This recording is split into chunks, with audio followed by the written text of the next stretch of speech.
आलोक श्रीवास्तव कहते हैं कि मई और जून की गर्मी बदन से जब टपकती है, मई और जून की गर्मी बदन से जब टपकती है, नवंबर याद आता है, दिसंबर याद आता है।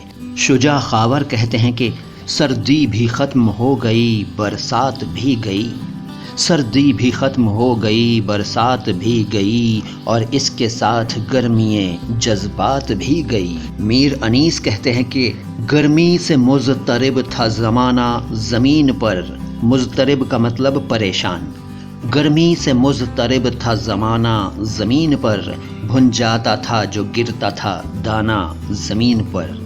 गर्मी से मुज़तरिब था ज़माना ज़मीन पर, भुन जाता था जो गिरता था दाना ज़मीन पर। शेर अच्छा लगा हो तो लाइक कीजिए, फॉलो कीजिए और शेयर कीजिए।